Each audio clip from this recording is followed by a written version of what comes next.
यहाँ पे इस स्वर्ग लोक में जहाँ पे ये व्यक्ति आ चुका है सेकंड डेथ के बाद में, यहाँ 4 तल हैं।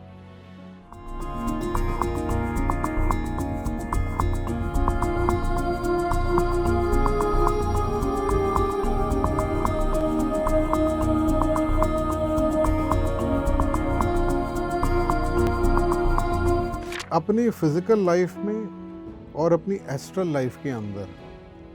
उस व्यक्ति ने जो जो कर्म करे हैं, उन कर्मों का वो हिस्सा जो कि अनसेल्फिश था, यानी खुद के फ़ायदे के लिए जो नहीं करा गया,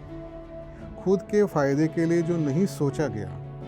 खुद के फ़ायदे के लिए जो नहीं फील करा गया, भावनाएं वैसी नहीं रहीं, इमोशंस वैसे नहीं रहे, और खुद के फ़ायदे के लिए जो बोला नहीं गया, यानी किसी और के लिए कुछ कर्म करे गए हों, इस भाव से करे गए हों कि किसी को फ़ायदा होगा, या इस भाव से करे गए हों कि जैसे कोई किसी को अर्पित करता है, समर्पित होता है, इस भाव से करे गए हों, तो ये जो कर्म करे जाते हैं, जो अनसेल्फिश हम लोग काम करते हैं अपनी फिजिकल लाइफ और एस्ट्रल लाइफ में, यानी कि पहली मृत्यु से पहले और दूसरी मृत्यु से पहले जो भी हम कर्म करते हैं, उनके अंदर जो अनसेल्फिश वाला हिस्सा होता है,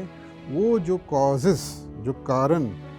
जो कर्म हमने करे हैं, वो जो जनरेट होते हैं, उनका भुगतान नहीं हो सकता उस फिजिकल के अंदर और एस्ट्रल के अंदर।